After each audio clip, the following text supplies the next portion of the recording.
Welcome and very good morning to all.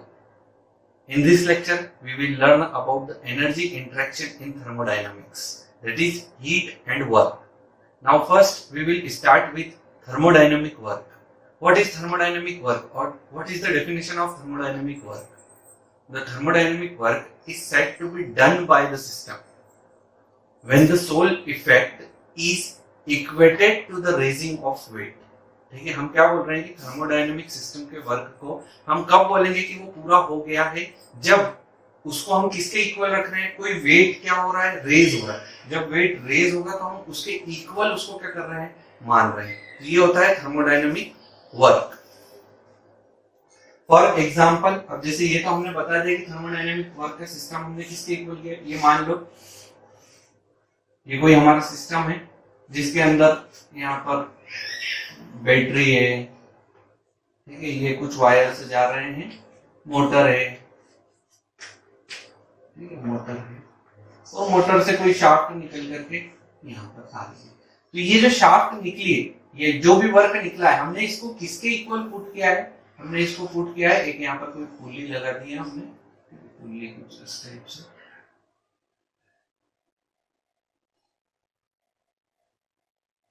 ठीक है, ये मान लो पुली है और इसके इक्वल ये पुली नीचे से आ रही है, ठीक है। तो इसके इक्वल यहाँ पर हमने वेट जो भी 5 kg 2 kg,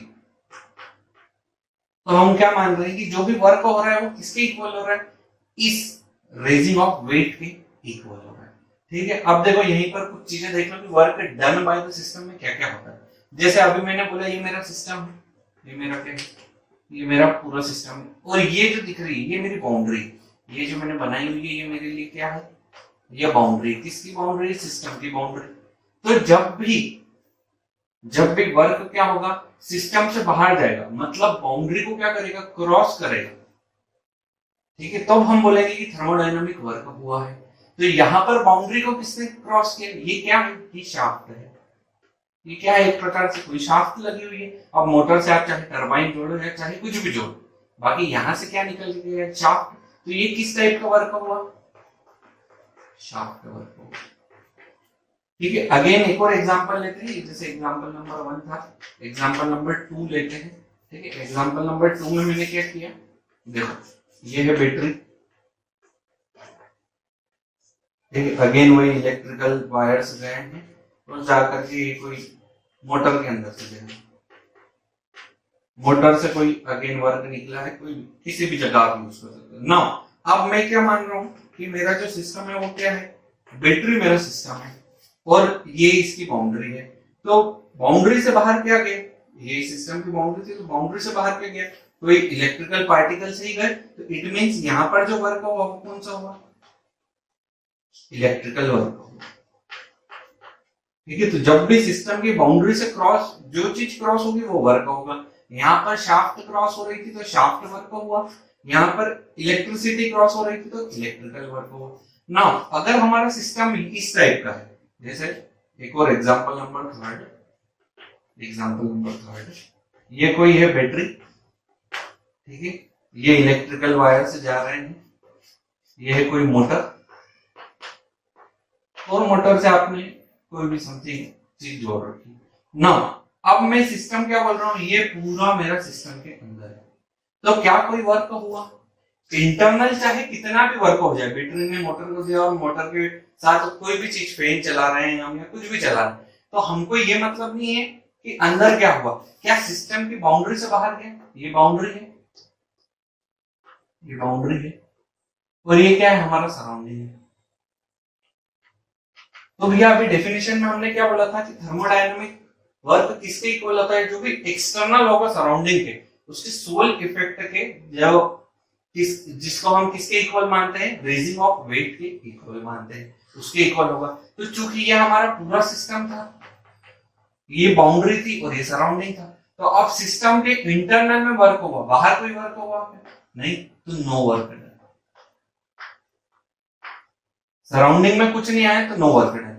इसका और भी दूसरे एग्जांपल्स हैं, जैसे अभी हम पढ़ रहे हैं, मैं बोल रहा हूं, आप सुन रहे हैं, जो मेरे थ्रू निकल रहा है, मैं सिस्टम हूं, ये मेरी बाउंड्री है, जो मेरे लिप्स है वो मेरी बाउंड्री है, और ये जो भी है ये एटमॉस्फेयर सराउंडिंग है। तो क्या हो रहा है कि मेरी एनर्जी, मेरा वर्क जो है वो इस बाउंड्री के थ्रू कहाँ आ रहा है, बाहर आ रहा है। तो ये इस बाउंड्री के थ्रू, इन दोनों में से किसी भी एक एग्जांपल को लेकर के आप ले सकते हैं। और इस एग्जांपल पर अगर मैं जाऊं, अगर मैं कुछ ना बोलूं, मैं इंटरनल बोल दूं सिर्फ, और आपको वो चीज सुनाई नहीं, आप तक ना पहुंचे, तो वो हो जाएगा नो वर्क डन। जैसे इस प्रकार से कुछ मैंने वर्क किया, बाकी वो कहां किया, इंटरनल किया, क्या मेरी बाउंड्री से बाहर आया, नहीं आया, तो ये होता है इंटरनल वर्क। और थर्मोडायनेमिक वर्क की डेफिनेशन में बोले तो अभी क्या वर्क हुआ, नो वर्क हुआ, कोई वर्क डन नहीं हुआ। ये सबसे बेस्ट एग्जांपल है वॉइस थर्मोडायनेमिक वर्क का।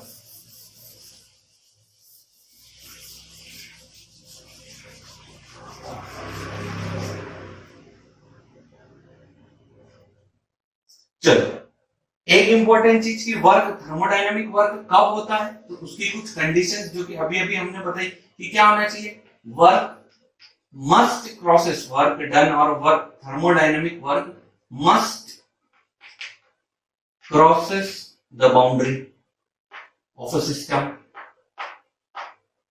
ठीक है, बाउंड्री को क्या करना चाहिए, क्रॉस होना चाहिए, तभी हम क्या मानेंगे कि वर्क हुआ है, थर्मोडायनेमिक वर्क हुआ है।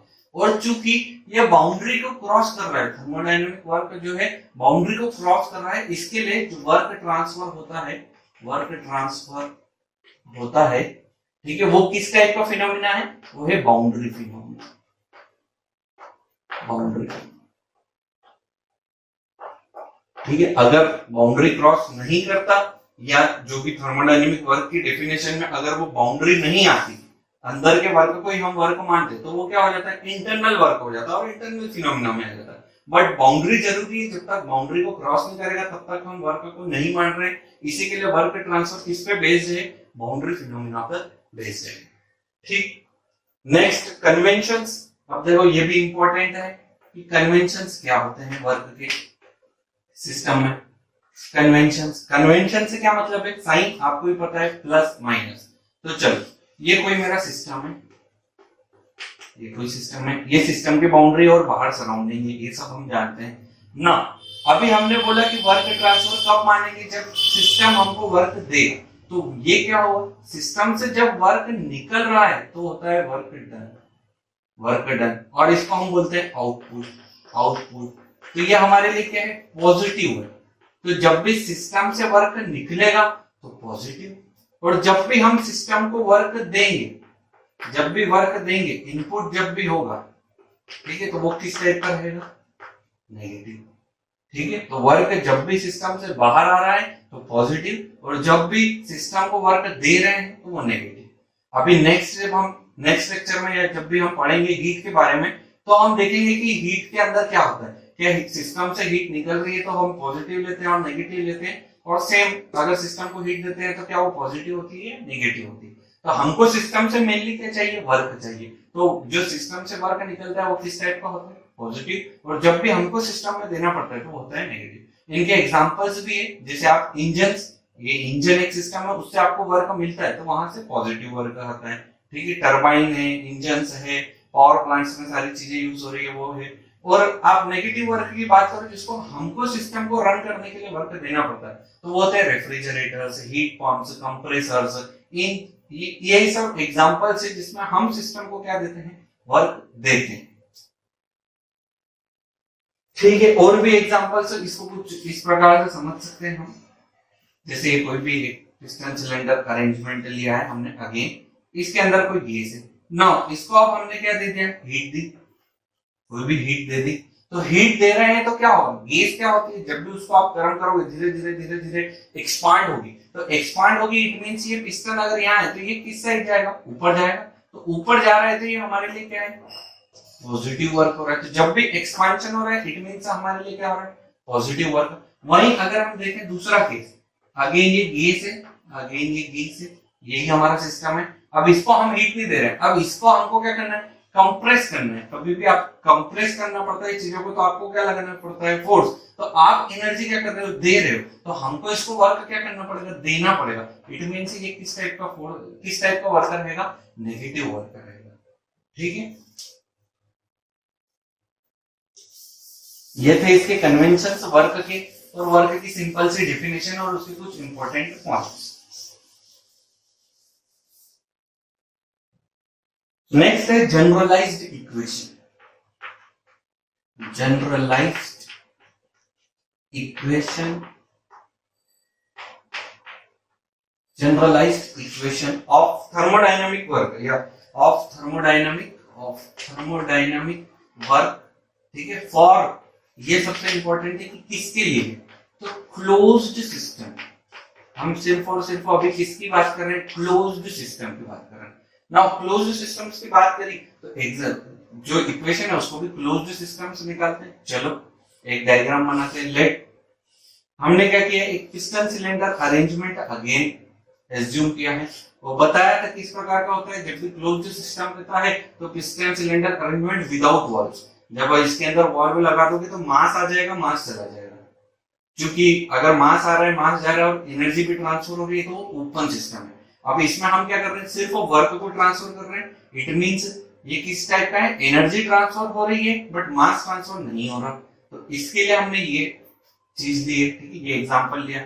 नाउ यहाँ पर अगेन हमने माना क्या है, गैस है। गैस का कोई प्रेशर होगा जो कहाँ लगा रही है, वो यहाँ पर इस पिस्टन के टॉप सरफेस पे लगा रही है, ठीक है। चाहे हॉरिजॉन्टल लो चाहे वर्टिकल लो, चीजें एक ही आएगी, ठीक है। नाउ अब ये पिस्टन भाई साहब का कोई एरिया, सरफेस एरिया कितना होगा, कोई ए एरिया होगा, और अब प्रेशर लगा तो कोई डीएक्स, अभी हम छोटा सा एलिमेंट लेकर के चल रहे हैं कि वो क्या हुआ, यहां से यहां तक कहीं ना कोई ट्रेवल कर गई, ठीक है। जो पिस्टन था वो कोई डिस्टेंस यहां से लेकर के यहां तक क्या कर गया, ट्रेवल कर गया। अब ट्रेवल कर गया तो किस प्रकार से देखेंगे, देखो फोर्स कितना लगा, ये प्रेशर कितना लगा, तो मैं बोल सकता हूँ फोर्स इज इक्वल टू क्या होता है, प्रेशर इनटू एरिया, यही होता है ना। हमने पढ़ा हुआ है बचपन से कि वर्क क्या होता है, force into displacement, force into displacement. Force तो हमारे पास है कितना है, P इंटू ए, इंटू डिस्प्लेसमेंट कितना है, कितनी डिस्टेंस उसने कवर करी, dx। भैया छोटा वर्क है, अभी पूरा नहीं ले रहे हैं तो हम क्या ले रहे हैं, dx। ना टोटल वर्क क्या होगा, अब देखो dw। अब देखो ये जो लिखा है मैंने, ये डिफरेंशियल है बट किस टाइप का, इनएग्जैक्ट। कैसे है ये आगे अभी आपको इसी लेक्चर में पता चल जाएगा कि क्यों वर्क और हीट, जब आपने शायद पहले भी पढ़ा होगा, तो हीट और वर्क के जब हम डिफरेंशियल्स लिखते हैं तो ये कट क्यों कर देते हैं, क्योंकि ये इनएग्जैक्ट डिफरेंशियल है। तो कैसे पता चला कि आगे भी आपको पता चल जाएगा ना। P A dx, अब मैं बोल सकता हूँ ये एरिया है, ये एरिया है और ये dx कोई डिस्टेंस है, तो एरिया इंटू डिस्टेंस हमारा किस में कन्वर्ट हो सकता है, वॉल्यूम में। किसमें, चेंज इन डिस्टेंस है, तो ये भी क्या हो जाएगा, ये भी क्या हो जाएगा, वॉल्यूम भी कौन सा हो जाएगा, चेंज इन वॉल्यूम। तो now dw is changed to pdv। और अगर मुझे पूरा वर्क निकालना है फर्स्ट लिमिट से लेकर के लास्ट लिमिट तक, तो मैं क्या बोल सकता हूँ, total work is equal to integration of PDV, जो भी कंडीशन होगी 1 से लेकर के 2 तक की। तो ये मेरे पास क्या आ गया, क्लोज्ड सिस्टम के वर्क की एक इक्वेशन निकल करके आ गई है। इसकी सबसे बड़ी कंडीशन से क्या है कि सिस्टम किस प्रकार का होना चाहिए, क्लोज्ड। ये तभी वैलिड होगी, ये वाली इक्वेशन आप तभी वैलिड कर सकते हैं जब आप सिस्टम कौन सा ले रहे हैं, क्लोज्ड ले रहे हैं, ठीक है। और इसी वर्क की इक्वेशन को बोला जाता है नॉन फ्लो, ठीक है, नॉन फ्लो और closed system work, non flow work और क्लोज्ड सिस्टम वर्क, ठीक है, ये होने के लिए ना। इसी को आगे लेकर के चलते हैं थोड़ा सा।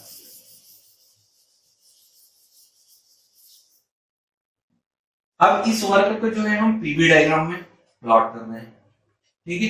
पीवी डायग्राम में हमेशा P जो होता है वो इस y एक्सिस पे आता है और V जो होता है वो x एक्सिस पे आता है। ना ड्रॉ किया तो हमको क्या पता चला भैया किसके इक्वल है, तो कोई ये कोई भी प्रोसेस हो रही थी, अभी प्रोसेस नहीं बता रहे हम कौन सी हो रही, कोई सी प्रोसेस हो रही थी। प्रोसेस में ये मान लो ये कोई पॉइंट था, ये कोई पॉइंट था, इनका प्रेशर कोई था P, ठीक है। अभी हम फर्स्ट सेकंड कंडीशन पे नहीं जा रहे हैं। और चेंज इन वॉल्यूम ये था dv, ठीक है, ये था dv, ये मैं मान लूं।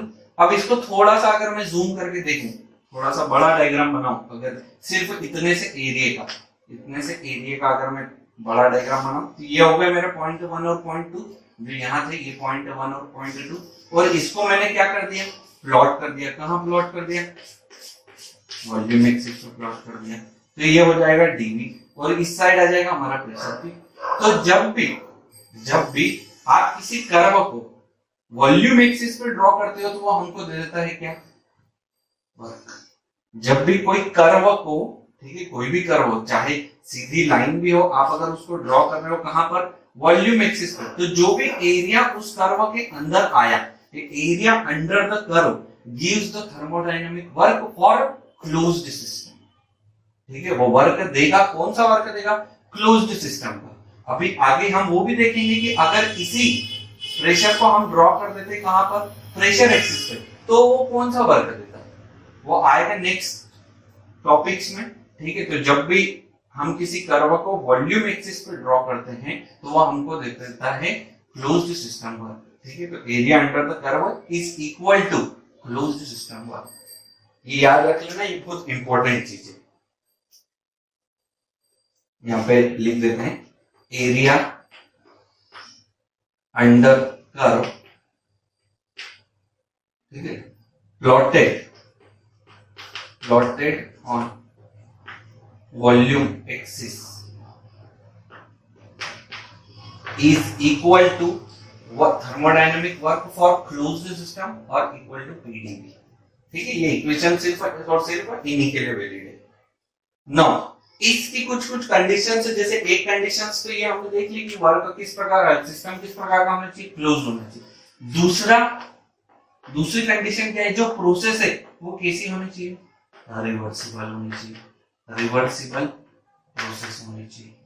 तो ही हम बोलेंगे क्या होगा, थर्मोडायनामिक वर्क होगा। या ये जो कंडीशन है, ये जो हमारी जो भी इक्वेशन लिखी उसको तभी वैलिड होगी जब वो क्लोज्ड सिस्टम होगा और रिवर्सिबल वर्क होगा। और वर्क की एक कंडीशन तो है कि बाउंड्री को क्या करना चाहिए, क्रॉस द बाउंड्री को क्रॉस करना चाहिए।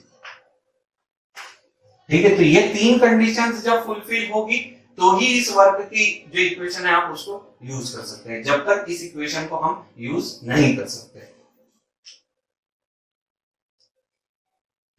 अब इसी में एक और चीज देख लो, चलो इसी के अंदर देख लेते हैं थोड़ा सा।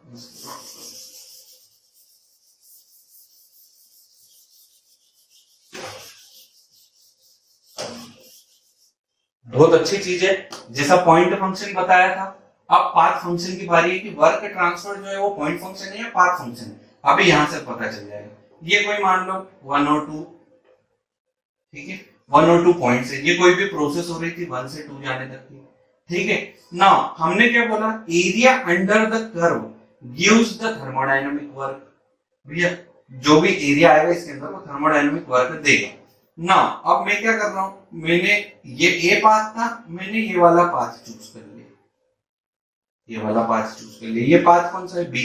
तो ए पाथ से वर्क कितना हुआ, ए पाथ का वर्क कितना होगा, मैं बोल सकता हूँ 1ab, 1a2, 1 से 2 तक गया, बाकी पाथ कौन सा लिया उसने, ए ना। अब दूसरा वर्क मेरे पास क्या है, 1b2 भैया जाने पे। अब उसने कौन सा पाथ लिया, ये वाला पाथ लिया, तो मैं इसको भी हाईलाइट कर देता हूँ। नाउ बाय डेफिनेशन वर्क क्या होगा, area under the curve, area under the curve. तो अभी देखो, जब ये वाला हम ले रहे थे 1a2, तो सिर्फ इतना एरिया आ रहा था। अब जब b को भी लिया तो एरिया क्या हो गया, बढ़ गया। तो एरिया बढ़ गया, इट मींस ये दोनों वर्क आपस में इक्वल नहीं हुआ। Though the end points are same but both paths are different. ठीक है, पाथ्स क्या है, डिफरेंट है। एंड दिस पाथ के कारण क्या हो रहा है, एरिया बढ़ रहा है, और बढ़ने के कारण जो है वर्क बदल रहा है। ठीक है, आपस में इक्वल नहीं है, और इसी के कारण वर्क ट्रांसफर जो होता है, वर्क ट्रांसफर जो होता है वो किस टाइप का फंक्शन हो जाता है, पाथ फंक्शन हो जाता है। क्योंकि ये पाथ पे क्या कर रहा है, डिपेंड कर रहा है। चाहे हमारी इनिशियल और फाइनल कंडीशन कुछ भी हो, बाकी अगर डिफरेंट रूट से गए हैं हम यहाँ पर, ठीक है, ये यहाँ पर पहुंचा मैं कोई सी रूट से, तो अगेन ये किसी के इक्वल नहीं होगा, 1c, ये इक्वल नहीं होगा। तो ये किस पे डिपेंड कर रहा है, पाथ पे डिपेंड कर रहा है। ठीक है, अगर आप और नीचे से जाओगे तो अगेन कम लगेगा। ये मान लो पॉइंट कोई 3 है, ये पॉइंट 4 है, और ये कोई d है। तो अब एरिया सिर्फ कितना सा बचा, इतना सा बचा। तो ये वर्क कितना सा होगा, सिर्फ इतना सा, ये वाला वर्क इतना, ये वर्क इतना, ये वर्क इतना। तो जैसे जैसे वर्क क्या हो रहा है, चेंज हो रहा है, वो किस पे डिपेंड कर रहा है, पाथ पे डिपेंड कर रहा है। इसी के लिए वर्क ट्रांसफर कौन सा फंक्शन है, पाथ फंक्शन है। क्लियर? तो इसी के कारण चूंकि ये पाथ फंक्शन है तो कोई प्रॉपर्टी नहीं होगी, प्रॉपर्टी रहती तो क्या होती, चाहे यहां आ जाए वो सेम होती, वो पॉइंट फंक्शन पे डिपेंड करती है। ये पाथ फंक्शन पे डिपेंड करता है, इसी के लिए ये क्या है, इनएग्जैक्ट डिफरेंशियल। इनएग्जैक्ट डिफरेंशियल है, हम इसको डिफरेंशिएट नहीं कर सकते डायरेक्टली। ठीक है, ये किस प्रकार का है, इनएग्जैक्ट डिफरेंशियल है। इनएग्जैक्ट डिफरेंशियल है, इसी के लिए हम इसको किस प्रकार से शो करते हैं, डी डैश, इस प्रकार का डी डैश डब्ल्यू और इस प्रकार से। ठीक है, अब हीट के केस में भी देखेंगे क्या वो पाथ फंक्शन के अंदर आता है। ये क्वेश्चन कभी कभी पूछा जाता है कि वर्क जो है वो पाथ फंक्शन है या पॉइंट फंक्शन है, प्रॉपर्टी है या नहीं, तो प्रॉपर्टी नहीं है। ठीक है, वर्क का कोई प्रॉपर्टी नहीं है। वर्क का अगर प्रॉपर्टी होता तो वो किसी पॉइंट फंक्शन पे लाई करता, प्रॉपर्टी नहीं है, इसके लिए वो किस पे जा रहा है, पाथ फंक्शन पे जा रहा है।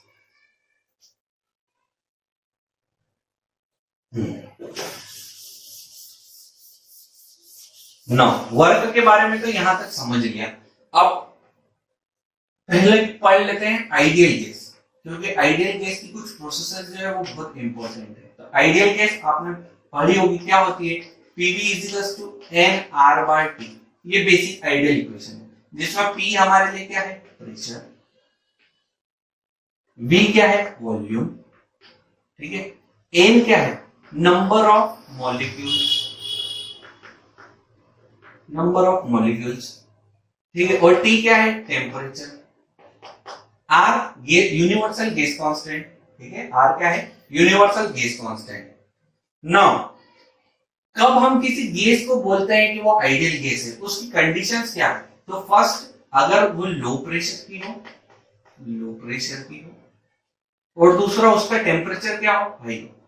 तो low pressure and high temperature जो गैसेस रहती है उन्हें जनरली बोला जाता है आइडियल गैस। तो क्या लो प्रेशर और हाई टेम्परेचर की गैस है तो वो हो जाएगी क्या, मैं बोल दूं अगर 1 बार है और 90 डिग्री सेंटीग्रेड पे, तो क्या ये आइडियल गैस है, नहीं, ऐसे नहीं बोला जाता है। आइडियल गैस किन्हें बोला जाता है, जिसके अंदर, आइडियल गैस कौन सी गैस होती है, ठीक है, जो जिसके अंदर लिक्विड नहीं होता है, remove liquid particles, liquid particles. ठीक है, अगर लिक्विड पार्टिकल्स नहीं है, पूरा का पूरा क्या है, पूरी की पूरी गैसियस फॉर्म में है, तो हम उस गैस को बोलेंगे क्या, आइडियल गैस। अगर पार्शियल लिक्विड फॉर्म है, पार्शियल लिक्विड का फॉर्म है, पार्शियल लिक्विड फॉर्म में है, तो उन गैसेस को बोला जाता है वेपर। ये डिफरेंस है गैस और वेपर में। ठीक है, उसे क्या बोला जाता है, जिस, ये कोई भी, जैसे ये गैसेस है, ये गैस है, अब इसमें ये मैंने कुछ कुछ डाल दिए, कौन से पार्टिकल, लिक्विड की, तो इसमें लिक्विड और वेपर, सॉरी गैस दोनों है, तो उसको हम बोलेंगे वेपर। सिर्फ गैस है, उसमें कोई भी लिक्विड का पार्टिकल नहीं है, तो हम उसको बोलेंगे कौन सी गैस, आइडियल गैस। और परफेक्ट गैस, किसी आइडियल गैस को हम बोलते हैं कि ये परफेक्ट गैस जैसा बिहेव करती है, तब जब इसके अंदर लिक्विड के पार्टिकल्स नहीं होते हैं, पूरा गैसियस फॉर्म में रहता है, और दूसरा लो प्रेशर और हाई टेम्परेचर पे रहता है, तो हम बोलते हैं कि वो गैस कैसा बिहेव कर रही है, as a ideal gas behave कर रही है। नाउ ये तो हो गया PV equals to n bar RT, बाकी हमको ये जरूरत नहीं पड़ेगी। वेयर n क्या है, अभी बताया, number of moles, sorry molecules नहीं, number of moles, number of moles, और R क्या है, यूनिवर्सल गैस कांस्टेंट, जिसकी वैल्यू कितनी होती है, 8.314 जूल पर मोल केल्विन, जूल पर मोल केल्विन। नाउ यहाँ पर एक और चीज बता देता हूँ कि P जो प्रेशर है उसको हम आइडियल गैस में लेते हैं किलो पास्कल में, एक बार अच्छे से और देख लेंगे। वॉल्यूम जो है उसको हम लेते हैं मीटर क्यूब में। एन और आर का अभी बता दूंगा किस में लेते हैं। टेम्परेचर कल ही बात कर ली थी कि टेम्परेचर स्केल की, तो उसमें बता दिया था कि आइडियल गैस में जो है वो टेम्परेचर किस में लिया जाता है, केल्विन में लिया जाता है। क्यों लिया जाता है, क्योंकि आइडियल गैस के टेम्परेचर स्केल और केल्विन स्केल दोनों आपस में क्या होते हैं, सेम होते हैं ना। N is equal to, actually में होता क्या है, एन होता है m डिवाइडेड बाय m। अब ये m क्या है, ये है मास ऑफ गैस, जो भी आप गैस ले रहे हो, तो मास ऑफ अ गैस, और ये क्या है, मॉलिक्यूलर वेट। ये क्या है, मॉलिक्यूलर वेट। मॉलिक्यूलर वेट है ना। अब हम रखते हैं वापस से कुछ इक्वेशन में, तो ये हो जाएगा PV is equal to M R bar T, ठीक है, डिवाइडेड बाय कैपिटल एम। और ये जो R bar divided by M है, ये सिर्फ और सिर्फ एयर के लिए, एयर के लिए, जिसको हम जनरली जो भी गैस रहती है उसको इसके इक्वल मान लेते हैं, अगर कोई भी गिवन क्वेश्चन में गिवन नहीं देता है। तो आर बार की वैल्यू 8 आर बार की वैल्यू अभी हमने देख ली ऊपर 8.314 होती है, और मॉलिक्यूलर वेट एयर के लिए कितना होता है, 29 होता है। तो आप जब इसको सॉल्व करोगे तो आपकी वैल्यू आ जाएगी 0.287 के लगभग। तो इट मींस ये, और ये वैल्यू किसके इक्वल होती है, आर के इक्वल होती है, गैस कांस्टेंट। ये क्या है, गैस कांस्टेंट, गैस कांस्टेंट। तो इसी इक्वेशन को हम क्या लिख देते हैं, एम आर टी, जिसमें आर, अब जिसकी वैल्यू आर की वैल्यू जो कि क्या है 0.287 है, और इसकी यूनिट चेंज किसमें हो जाती है, किलो जूल पर केजी केल्विन, ठीक है, किलो जूल पर केजी केल्विन। यूनिट का ध्यान रखना हमेशा क्वेश्चन में, यूनिट जब भी इक्वेट करो तो दोनों ही साइड क्या होने चाहिए, इक्वल में आ जाने चाहिए, तो ही आपका क्वेश्चन क्या होगा, सही होगा। अगर ये किलो जूल में ले रहे हैं, इसी के लिए हम इस प्रेशर को भी किस में लेते हैं, किलो पास्कल। अगर आप इसको जूल में ले रहे हो तो यहाँ पर प्रेशर जो है वो भी किस में लेना, सिर्फ और सिर्फ पास्कल में लेना। वॉल्यूम बता ही दिया, मीटर क्यूब। मास सबको पता है कि उसको हम लेते हैं किसमें, केजी में। टेम्परेचर ये भी बता दिया कि ये किसमें रहता है, केल्विन। क्लियर। ये ideal gas equation, ideal gas या आइडियल गैस की जो इक्वेशन है हमारी पीवी इक्वल्स टू एमआरटी, ये वाली मेन इक्वेशन, ठीक है, इस पे पूरा फोकस अभी हमने डाल दिया। नाउ अब इसमें वेरियस प्रोसेसेस होती है। पीवी इक्वल्स टू एमआरटी क्या है, हमारी इक्वेशन है, आइडियल इक्वेशन, आइडियल गैस की equation. Now ideal gas equation में जो थर्मोडायनेमिक्स में हम जब आइडियल गैस इक्वेशन यूज करते हैं तो हमारे पास बहुत सारी प्रोसेसेस बनती है, वेरियस प्रोसेसेस आती है। तो वो प्रोसेसेस कौन सी होती है, तो चलो देख लेते हैं कि कौन कौन सी प्रोसेसेस होती है। वेरियस प्रोसेसेस, ठीक है, इन thermodynamic for ideal gas equation.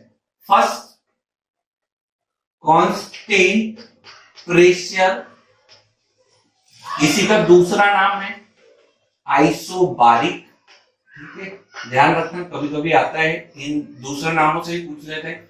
और आइसोपेस्टिक प्रोसेस, ठीक है, अभी इसको थोड़ा सा डिटेल में देख भी लेंगे। चलो देख ही लेते हैं कांस्टेंट प्रेशर और आइसोबारिक और आइसोपेस्टिक प्रोसेस क्या होती है। तो पहले देख लो, पीवी इज इक्वल्स टू हमारे पास क्या है, एमआरटी। नाउ क्या बोल दिया, प्रेशर तो क्या है, कांस्टेंट, तो भैया प्रेशर तो भी कांस्टेंट। मास जनरली फिक्स्ड रहता है, आर की वैल्यू कांस्टेंट है 0.287, तो वॉल्यूम डायरेक्टली किसके प्रोपोर्शनल जाता है, ठीक है। तो मैं इससे एक रिलेशन निकाल सकता हूं कि V by T is directly proportional to what, constant, और V by T is equal to what, constant.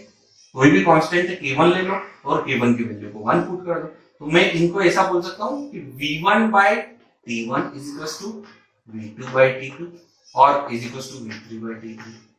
इस टाइप के रिलेशंस बना सकते हैं। तो हम इससे ऐसा रिलेशन बना सकते हैं कि V1 by V2 is equal to what, T1 by T2।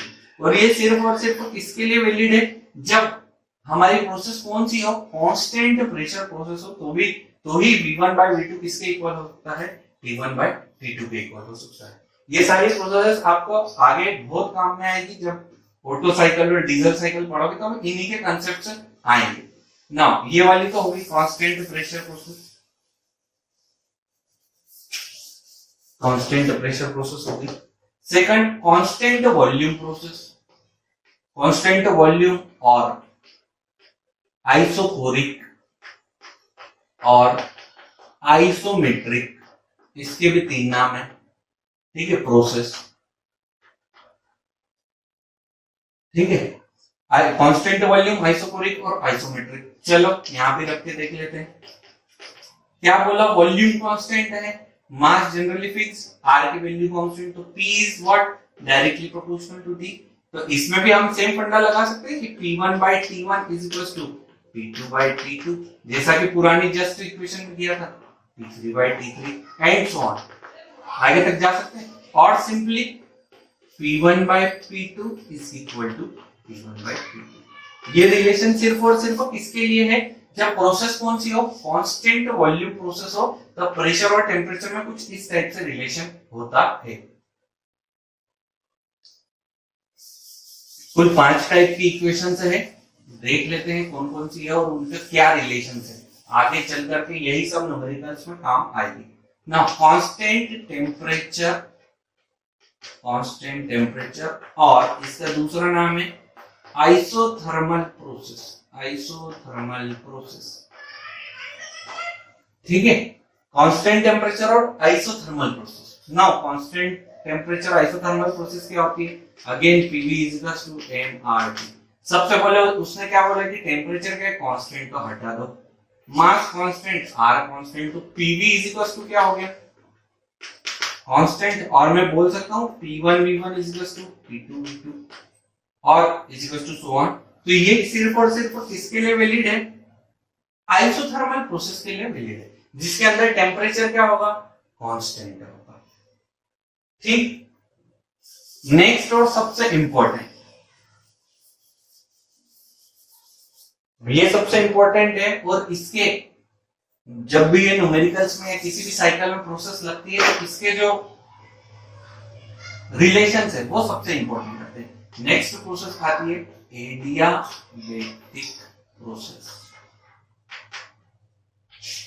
Adiabatic process वो प्रोसेस होती है जिसके अंदर हीट क्या हो जाता है? जीरो। हीट ट्रांसफर क्या हो जाती है? जीरो हो जाती है। अभी तक जो हमने 3 प्रोसेसेस देखी, प्रेशर, वॉल्यूम और टेम्परेचर की, इसमें हमने कभी भी बात करी है कि इसके अंदर वर्क जीरो होता है या हीट जीरो होती है, उनकी डेफिनेशन ही वैसी नहीं है। सिर्फ एडियाबेटिक की डेफिनेशन क्या है? जिसके अंदर हीट ट्रांसफर क्या हो जाता है? जीरो हो जाता है। जो कि हमने जब टाइप्स ऑफ सिस्टम पढ़े थे तब भी मैंने बताया था कि एडियाबेटिक सिस्टम किस प्रकार के होते हैं और उसके अंदर कैसे हीट क्या हो जाती है? जीरो हो जाती है। ना बाहर एनर्जी ट्रांसफर बाहर होती है सिस्टम से सराउंडिंग में होती है, ना सराउंडिंग से सिस्टम में होती है। तो हीट ट्रांसफर जीरो हो जाती है। और ये कौन सा लॉ फॉलो करते हैं? ये पीवी की power gamma is equals to constant वाला लॉ फॉलो करते हैं। ये पीवी की पावर गामा कहां से आया, इसको भी हम किसी वीडियो में आगे चल करके किसी वीडियो में प्रूव करेंगे कि पीवी की पावर गामा कहां से लेकर के आया और ये कैसे एडियाबेटिक के लिए ही है। जब तक हीट और वर्क को पूरा नहीं पढ़ लेते तब तक हम इसको अभी प्रूफ नहीं कर सकते। ठीक है ना, पीवी की power gamma is equal to constant. तो पी तो हमको मालूम है प्रेशर है, वी मालूम है वॉल्यूम है, गामा क्या है? गामा यहाँ पर है एडियाबेटिक इंडेक्स। एडियाबेटिक इंडेक्स, ठीक है, जिसकी वैल्यू एयर के लिए, ओनली फॉर एयर के लिए इसकी वैल्यू होती है कितनी? 1.4। इसको हमेशा याद रख लेना, फर्स्ट सेमेस्टर से लेकर के चाहे आप मास्टर से डिग्री कर लो चाहे पीएचडी कर लो, इसकी वैल्यू कभी भी कहीं भी गिवन नहीं रहेगी। आपको ही याद रखना है कि एयर के लिए जो गामा की वैल्यू होती है वो कितनी होती है?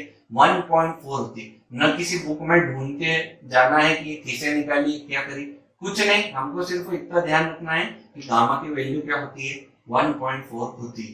कहीं मिला पोर्शन तो हम इसको किसी तरीके से निकालने की कोशिश जरूर करेंगे। ठीक है, तो ये इनके क्या क्या बन सकते हैं रिलेशन? तो पीवी की power gamma is equal to P2 V2 की पावर गामा। एक रिलेशन तो ये बन गया, एक रिलेशन ये बन गया। इसके अलावा जो सबसे इंपॉर्टेंट रिलेशन है वो क्या है? मैं बोल सकता हूं, मुझे पता है PV इज इक्वल टू क्या है? कांस्टेंट है, तो मैं बोल सकता हूं PV is equal to mRT, क्योंकि ये तो कांस्टेंट है, और P is equal to mRT by V, ये बोल सकता हूं मैं। तो m और r तो जनरली कांस्टेंट है, T बाय V का रेशो है। तो P की वैल्यू की जगह मैं क्या कर रहा हूं? यहां पर पुट कर रहा हूं।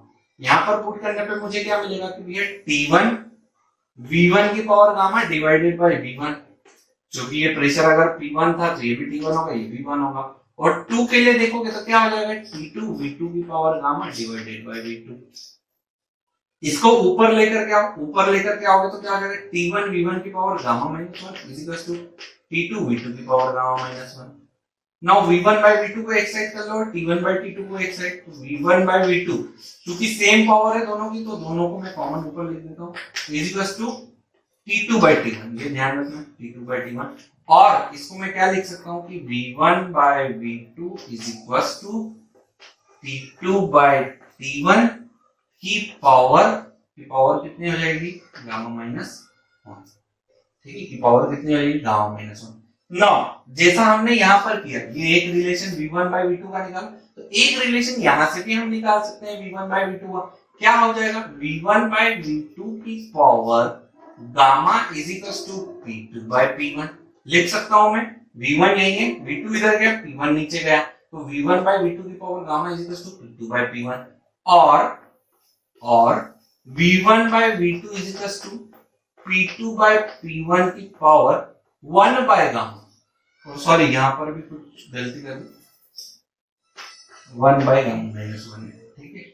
ये किस में आ जाएगी पावर, रेसिप्रोकल में जाएगी, सामने वाली साइड में कहां पर जाएगी, रेसिप्रोकल में जाएगी। तो अगेन ये हमारे पास एक इक्वेशन बन कर आ गई v1 बाय v2 की, एक इक्वेशन ये रही, एक इक्वेशन ये रही, दोनों में v1 बाय v2 की वैल्यू है, तो दोनों को आपस में पुट कर दें। चलो पुट कर देते हैं, दोनों को आपस में पुट कर देते हैं।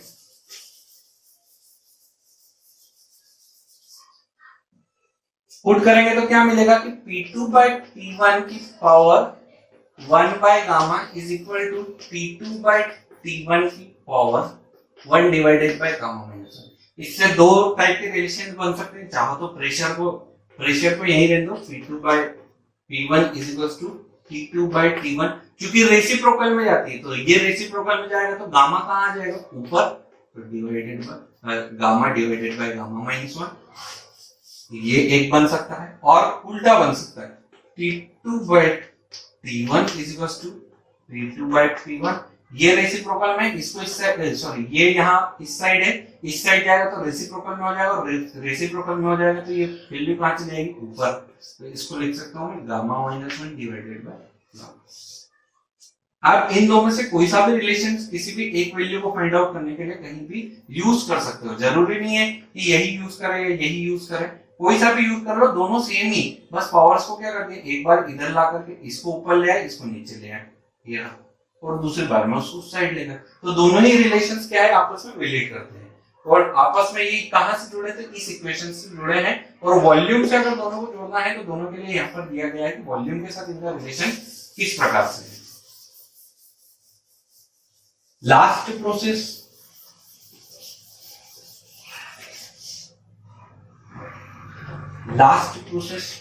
Polytropic process. Now polytropic process क्या होती है, जैसे एडियाबेटिक में तो हमने बोल दिया हीट ट्रांसफर नहीं होता, क्या पॉलीट्रोपिक की डेफिनेशन में ऐसा कुछ नहीं। देखो पॉली का मीनिंग क्या होता है, मेनी, और ट्रोपिक का मीनिंग क्या होता है, चेंजेस। जिस प्रोसेस में बहुत सारे चेंजेस हो रहे हैं या बहुत सारी प्रोसेसेस है, उनको हम जनरली क्या बोलते हैं, पॉलीट्रोपिक प्रोसेस। और ये किस टाइप का लॉ फॉलो करती है, ये फॉलो करती है पीवी की power n is equal to constant. ये कौन सा लॉ फॉलो कर रही है, पीवी की power n is equal to constant follow कर रही है। वहां पर गामा क्या था, एडियाबेटिक इंडेक्स, यहाँ पर n है, और n क्या होता है, पॉलीट्रोपिक इंडेक्स। अच्छा अभी देखा था कि गामा की वैल्यू होती है 1.4, तो n की क्या वैल्यू होती है, n की वैल्यू 1 से बड़ी होती है, is greater than 1, but less than क्या होती है, गामा से क्या होती है, छोटी होती है। तो n की वैल्यू कुछ भी हो सकती है, 1.1 भी हो सकती है, 1.2 भी हो सकती है, 1.3 भी हो सकती है, और 3.9 भी हो सकती है, 3.9 भी हो सकती है। इससे हमेशा क्या रहेगी, छोटी रहेगी, और 1 से हमेशा क्या होगी, बड़ी होगी। ये इस प्रकार भी हो सकती है, 1 से कभी भी क्या है, बड़ी है। तो n की वैल्यू हमेशा आपको क्वेश्चन में गिवन रहेगी, गामा की कभी गिवन नहीं रहेगी। नाउ इसके रिलेशंस क्या है, तो छोटे से इक्वेशन लिखूंगा, आप समझ जाओगे। अगेन p1 v1 की power n is equal to p2 v2 की पावर n। तो ये सेम रिलेशन है, n की जगह क्या, सॉरी गामा की जगह यहाँ पर क्या आ गया, n, तो यहाँ पर भी मैं वो रिलेशंस बना सकता हूँ। एक तो ये वाला रिलेशन है, दूसरा मेरा v1 बाय v2 वाला रिलेशन था, जो कि p2 बाय p1 की पावर क्या है, 1 बाय n। कैसे करना है, जस्ट प्रीवियस अभी उसमें देखा प्रीवियस बोर्ड पे कि किस प्रकार से इसको हमने निकाला, ये आ गया रिलेशन। दूसरा रिलेशन क्या था हमारे पास, v1 बाय v2 की power, v1 by v2 is equal to t2 by t1 की पावर, है ना, क्या पावर आ गई थी इसकी, 1 डिवाइडेड बाय गामा माइनस 1। ये अगला रिलेशन कहां से निकाला, जस्ट एडियाबेटिक का ही रिलेशन है, बस गामा की जगह क्या आ गया है, एन आ गया है, तो सॉरी गामा की जगह क्या आ गया है, एन आ गया है, ये एन लेते हैं और आपस में इनका रिलेशन बनाना है, T2 by T1 is equals to P2 by P1 की power gamma n minus 1 divided by क्या आ गया। बट एक और इम्पोर्टेंट चीज कि जो एडियाबेटिक प्रोसेस थी उसमें हमने बोला था कि क्यू क्या होता है, जीरो, सिर्फ और सिर्फ किसके लिए, एडियाबेटिक के लिए, ठीक है। क्या पॉलीट्रोपिक में हमने कुछ बोला, जब कुछ नहीं बोला इसका मीनिंग क्या है कि पॉलीट्रोपिक प्रोसेस में हीट ट्रांसफर भी होता है और वर्क ट्रांसफर भी होता है, और इनकी क्या वैल्यूज होती है, ठीक है, इनकी क्या क्या वैल्यूज होती है वर्क ट्रांसफर में। अगर कांस्टेंट वॉल्यूम प्रोसेस लेते हैं तो वर्क ट्रांसफर किसके इक्वल आएगा, प्रेशर प्रोसेस लेते हैं तो किसके इक्वल आएगा, और टेम्परेचर प्रोसेस लेते हैं तो किसके इक्वल आएगा, ये सब हमको देखना है। तो ये देखने के लिए हम नेक्स्ट वीडियो में देखेंगे कि वेरियस प्रोसेसेस में वर्क ट्रांसफर क्या होता है, डिफरेंट प्रोसेसेस के लिए, ठीक है। आज के लिए इतना ही। Thank you for watching this video. Please like, share and comment and subscribe my channel make mind. Thank you.